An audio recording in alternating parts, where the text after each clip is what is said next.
Happy anniversary, Tandem Nomads. This is episode 60. Hello, Nomad Nation. Welcome to Tandem Nomads, the weekly podcast show for expat partners where you can find great inspiration and tips to build your portable career and thrive in your global nomadic life. I am your host, Amel Deregi. This episode is very special for so many reasons. First of all, this is the last episode from the Best of series of Tandem Nomads' first season, which means that for the next episode, we will launch the second season of Tandem Nomads. This episode is also very special because at the date when this episode is launched online, we are celebrating Tandem Nomads' first anniversary.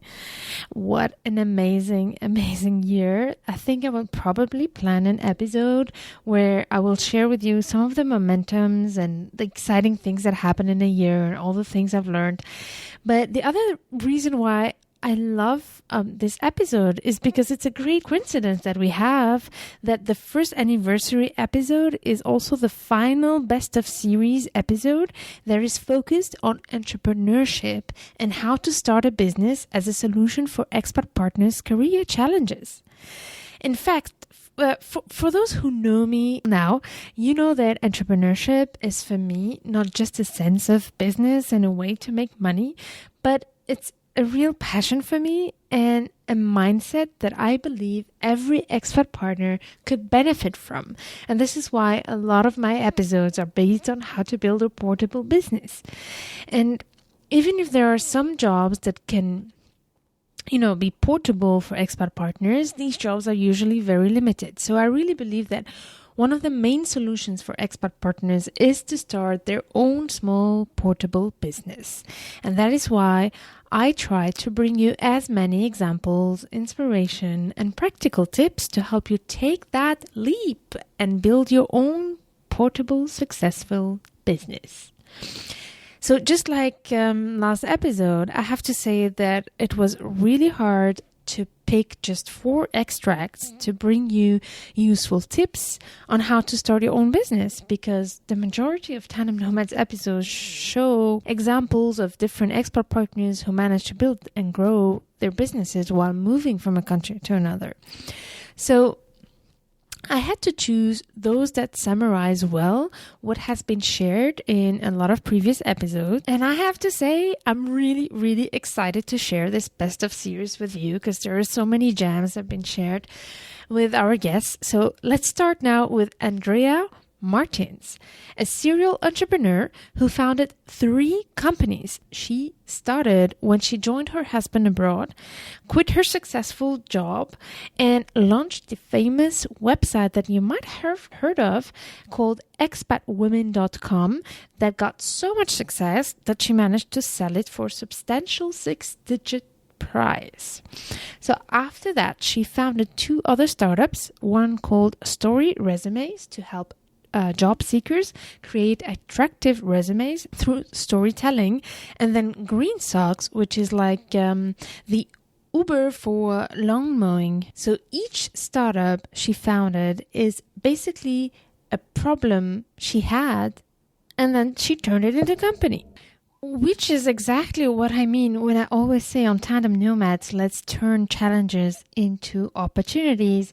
And what for me is the essence of the entrepreneurship mindset that can really help us as expat partners to deal with the challenges and the career issues that we can have when we move from a country to another. So listen to her extract here. I was at the time in a good job, paid well, and going up the ladder quite quickly. So I would have probably stayed in that role because it was safe and it was secure, and I could see my savings going in the bank every week, and my travel fund was growing all the time. Whereas when you're an expat partner, when you don't have that, like, I know it is a difficult ride sometimes, don't get me wrong. I had really difficult patches too, but you have this freedom to start again or start something else or pursue things you never would have pursued if you'd been in a safe job that you didn't want to leave. So whilst there's really tough times, there's some real positives too. So just try and focus on the positives, and I think they get you through the tough days. I really struggled to get interviews because I hadn't had a proper job working for anybody else for such a long time that I'm sure that my resume wasn't even given more than 1 minute glance by recruiters because I'd been out of the workforce for so long and no one could really think out of the box.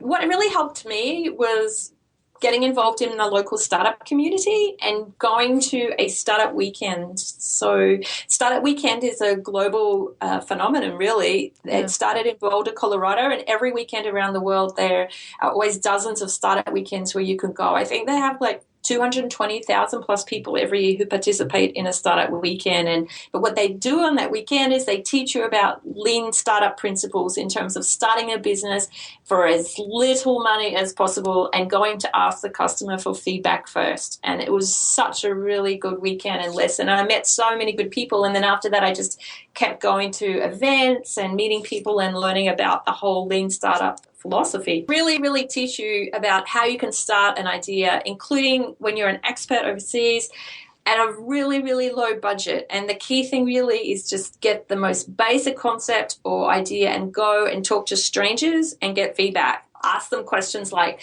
what do you think of this idea? And wait for them to answer without leading them. Would you pay for it? And how much would you pay for it? And if you go and ask strangers all of these 3 questions, you'll really get an idea whether you have a good idea or not, right? Because a stranger is going to tell you the truth. Friends and family are just going to say, yeah, that's so good. Why don't you do that? But just getting the courage to go and ask strangers at the shopping center was a really, really good lesson from Startup Weekend.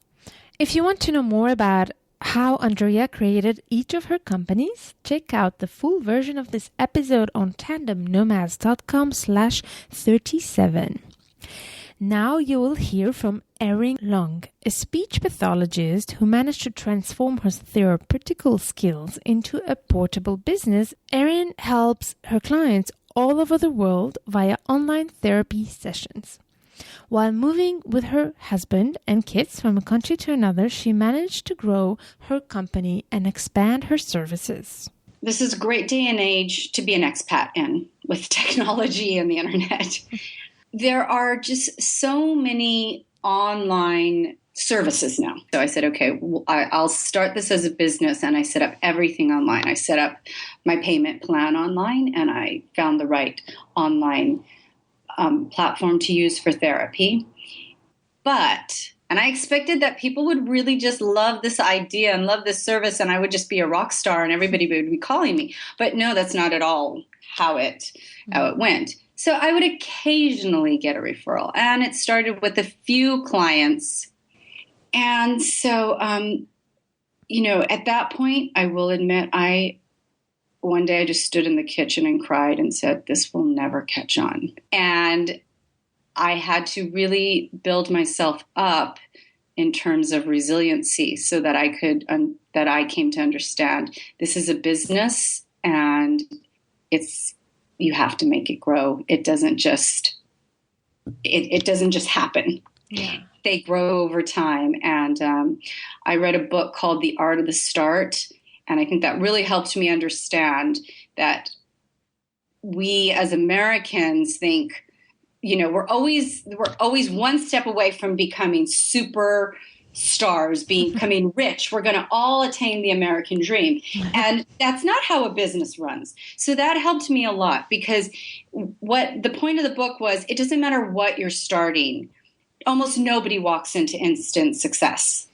And then I started understanding, okay, there is a point to networking. It's not enough for me to call the State Department and say, okay, well, I can do this. I put together a video and I went and I talked to them and I showed them this video. And then all of them were like, okay, now we understand how this works. So if we refer you to somebody, now we know what we're talking about. Mm. And so it was those things. And finding opportunities to speak and networking with people through the American Telemedicine Association and through the American Speech and Hearing Association. So very slowly but surely, I started building a clientele. Mm-hmm. And because my clients were living abroad, it became difficult to see all of them all the time. So, there was one point where I was working from like 4:30 in the morning till nighttime. And I would just take the clients whenever they needed to be seen because it was me and it was my business. It was my baby. I had to take care of it. And then I brought on another speech pathologist and asked her if she would be willing to start working with some kids. And it grew from there. The need just grew from there. Starting businesses is like almost a religion. You are going to go into it wholeheartedly. And it doesn't matter. And it's not just businesses. It's anything you want to start. If you want to start a nonprofit group, if you want to start a support group, if you want to start a business, it doesn't have to be businesses in the traditional sense. Anything you want to start, if you want it to grow, if you want to make something of it, there are steps you're going to have to take. Erin shares many more tips on how to grow a company starting from zero on tandemnomads.com/46. So check it out. Jo Parfit is a serial expat entrepreneur. She developed multiple ventures around one of her main skills, which is writing and publishing books for herself and other authors. She teaches how to write and is also a co-author of Career in Your Suitcase, a great book for expat partners who want to build a portable career. She shares here some of her tips that helped her create and grow her companies. With all the holidays and all the visitors, it doesn't give me enough time to work as much as I did. And that's what's so great about my career, in that I have adapted it so that it can be as much or as little as I want. But the thing that I did that made the biggest difference was 3 years ago. 3.5 actually, I had a burnout. But the thing that I have done that has made the biggest difference, when I had this burnout, I needed help. For the first time, I really needed help. I couldn't do all the things I was doing on my own. That's how I've coped. I found 2 freelancers who are also expat partners, also want to be mobile, also want expandable, contractable careers, and they have skills that I need. But the one thing that I think is very important, and I read about it in a book called The E-Myth, which I read several years ago, they say that if you want to be a successful entrepreneur, never farm out work that you haven't done yourself on this. And that's another thing I learned, that it can be very good to have a partner. I think everybody who runs a business needs to learn how to write. They need to learn how to write articles, and they need to learn to write how to write blogs. There are so many websites out there that want content, and you can start to really get your name out there, get yourself known by writing about what it is you do. And that is how I've done most of my marketing. I've very rarely paid for advertisements, and anyway, they don't work. I have marketed myself by networking and by writing articles, by blogging. Well, I think it helps if you understand the importance of making friends and staying friends and staying in touch. So I realised I needed to have a local network and a global network. I need to have people locally who can support me, and I need to have people globally who can support me and mentor me and help to give me referrals and become my clients and that sort of thing. Finding your passion is another very important one. You have to find out what it is you love to do, because how else are you going to survive with moving from country to country, losing your clients, having to start again, being anonymous again, having to ask questions again, being lost again? How can you cope with that if you don't do something you love? Jo shares with us her fascinating journey and how she started her portable business before even laptops were so common. So check this out on tandemnomads.com/36. Now plays to Bérangère Ferrier, the person thanks to whom I started my advertising career in France. She since became a great friend, and a few years ago, she quit her successful career to join her partner in the US. She launched her own consulting and marketing agency. I reached out to her to ask her how she managed to grow her business so quickly, not even knowing anything about the country or even being totally fluent in English when she arrived. She shared some powerful tips with us, and here is a little extract. Because I don't like selling, to be honest. So I'm just trying to help. So that means when I meet someone, instead of wanting to, saying that, yeah, I created my strategy and marketing advising company, and do you need marketing? I don't go that way. I make people speak about themselves because I love that, hear new stories, and I see how I can help them by connecting them maybe with another person I know. You are alone when you create a company. So I'm just trying to surround myself with this positive energy. And as an entrepreneur, I don't see my entrepreneur career just, playing alone or playing just with my team and trying to compete to everyone. When I meet a competitor, I'm happy to talk about the market, just to connect. Resilience, I've heard that recently, and that's totally true. When you are an entrepreneur, you need to be resilient because you have successes, you have failures also, and sometimes you just need to be patient and to trust in what you do. You believe in what you do. If you believe in what you do and you don't give up on the first bump of the road, and you move on and you continue doing what you do, if you have this resilience, I think you can really succeed on a sustainable way. It's not easy every day, to be honest, also, but if you believe in what you do, you go further. Check out more of Bérangere's great insights and tips on tandemnomads.com/49. Nomad Nation, I don't know about you, but when I listen to these stories, I get all excited and empowered. And if you are as inspired as I am by these stories, please make sure to spread the love and share with your expat partners, friends who need to hear this. It is possible to build a successful portable business when moving from a country to another. We just need to get inspired and find all these different ways and educate ourselves on how to do it. And I hope to bring you as many tips as possible for that. So I really can't wait to kick off the second season of Tandem Nomads in the next episode. So in the second season, I will continue to focus on providing you with great resources and inspiration to help you build a successful portable career.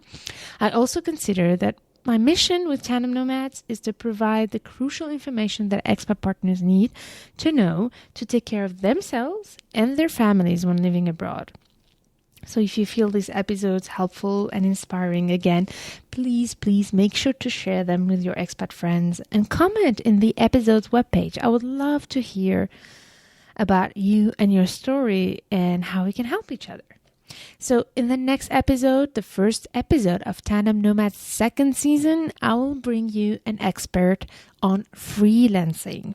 Freelancing is, in fact, a great and pretty easy way to start your small business while living on the move. Emily Maggie will share with you some great tips to do just that. So stay tuned to turn your challenges into great opportunities.